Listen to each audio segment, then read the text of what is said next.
Good morning from Washington. I'm Candy Crowley. 4 more Iraqi towns have fallen to ISIS, an Islamist militia that is plowing its way through Iraq on the way to Baghdad. This as the initial group of U.S. military advisors is expected to arrive soon in Iraq. Joining me now, Senator Rand Paul, Republican from Kentucky. A rare treat to find you in town, so thanks for being here. Good morning. Looking at the situation in Iraq as it is now, what would President Paul do? I think we have to understand first how we got here, and then we have to decide as a country where we're going. I think there's chaos in the Middle East, and I think the chaos is because we've created a vacuum. Before the Iraq War, I think there was somewhat of a standoff between Sunni and Shiite, had been for maybe 1,000 years off and on. But now we have a chaotic situation, we have a vacuum. And I think one of the reasons why ISIS has been emboldened is because we've been arming their allies. We have been allied with ISIS in Syria. They have had a safe haven because we have been arming the rebels to keep Assad away from them, and now they go back and forth. So I think our intervention in Syria has led precisely to what's going on in Iraq. It may have, Senator, but when one's sitting in the Oval Office, you have to think, what do we do now? So would President Paul at this moment send U.S. advisors and say, go and see what we can do to help the Iraqi army? Would a President Paul say, I might do airstrikes? I think the first thing you'd have to do is follow the Constitution. The Constitution says that Congress decides. The president doesn't have the unilateral authority to begin war. But do you think it's a good idea? Well, here's what I would say is this is an incredibly important point. The Reagan doctrine for how we go to war is that you should have a consensus of the people. So there needs to be a full-throated debate in Congress, and Congress has to decide. Militarily, we could go back in. You know, the surge worked.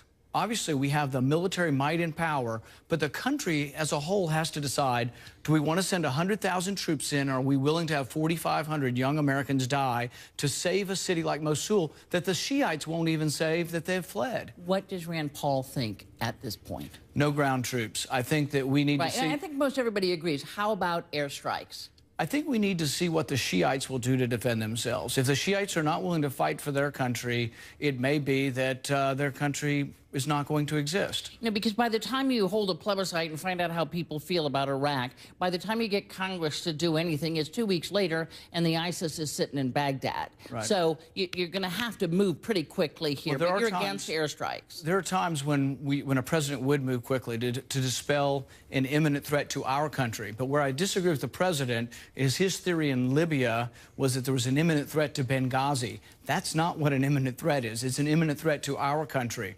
And so what I would say is that the Shiites who are ripping their uniforms off and running need to stand up and fight. And could we assist them in some way? I'm not ruling that out. But I would first wait to see, are the Shiites going to fight for their country or not? Let me play you something that one of your Republican colleagues said, Senator Marco Rubio. He was talking about why this is important, and he does believe that national security is at stake. The reason why we care is because we cannot allow a safe haven to develop there that can be used to carry out attacks that can kill Americans, including here in our homeland. So do you believe that the ISIS is a national security threat to the United States? Well, do you know where the safe haven is? The safe haven's in Syria. So those who have been, let me finish. Because the thing is that they would not be empowered in Iraq if we were not providing safe haven in Syria by arming their allies. So should we go to Syria? I mean, the thing is, we kind of are where we are. No, so well, we are where we are because we are where we are because we armed the Syrian rebels. We have been fighting alongside al-Qaida, fighting alongside ISIS. ISIS is now emboldened in 2 countries. But here's the anomaly. We're with ISIS in Syria. We're on the same side of the war. So those who want to get involved to stop ISIS in Iraq are allied with ISIS in Syria. That is the real contradiction to this whole policy. Right. And many of your Republican colleagues would argue that what we should have done in Syria was get rid of Assad, and that would have stopped ISIS in his tracks. But we've done this. Look at Libya. We went into Libya and we got rid of that terrible Gaddafi. Now it's a jihadist wonderland over there. There's jihadists everywhere. If we were to get rid of Assad, it would be a jihadist wonderland in Syria. It's now a jihadist wonderland in Iraq, precisely because we got over-involved, not because we had too little involvement, but too much involvement. And here we are.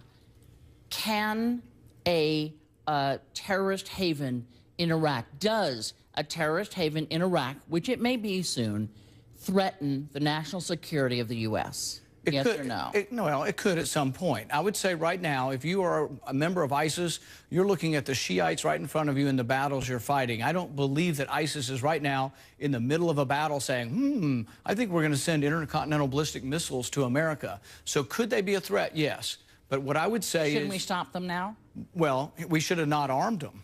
If we wouldn't have armed them in Syria, maybe they wouldn't be in Iraq. Right? Well, so the past is 6 months ago. The past is still the current as well. It is the present. We are still arming the radical Islamic rebels in Syria.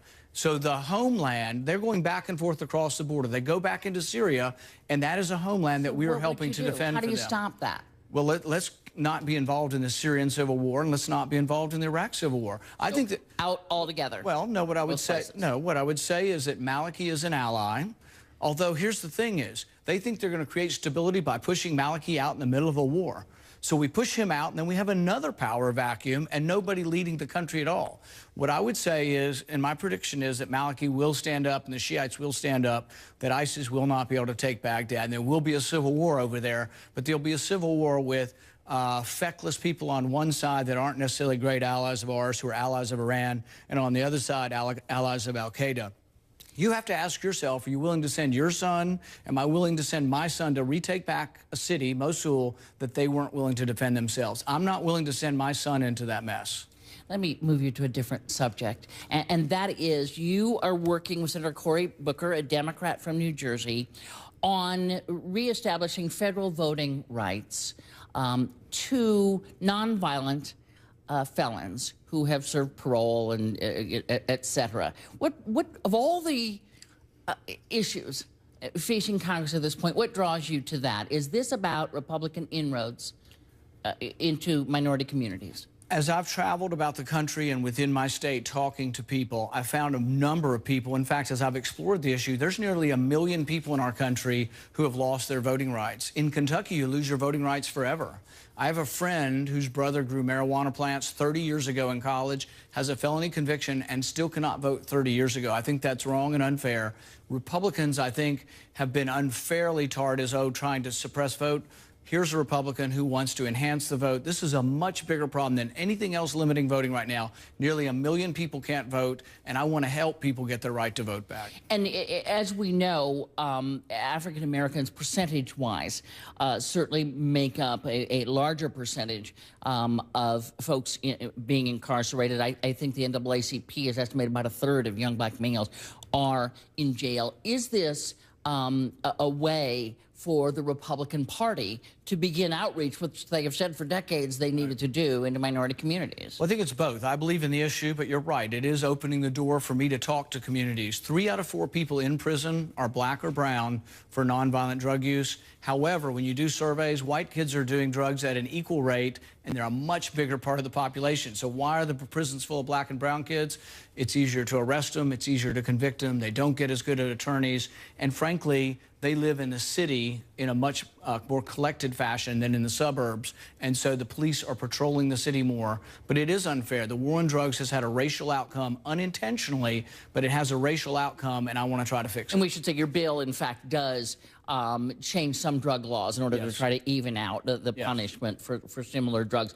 Last question quickly, just because this brings up the whole idea of voter registration and getting people out to vote. Hillary Clinton recently proposed that there should be an automatic registering of voters once they turn 18. What do you think? I think voting should require a little bit of effort, but I am for people voting.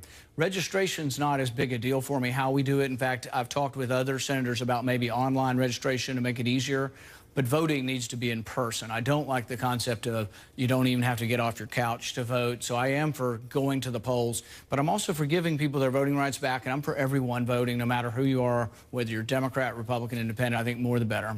Senator Rand Paul, some of your proposals coming up in the Senate this week, I understand. Yes. So we will be watching that closely. Thank you so much for being here. Thank you. Next up, Senator Dianne Feinstein has seen the intelligence on Iraq for more than a decade. She'll tell us if the U.S. dropped the ball again.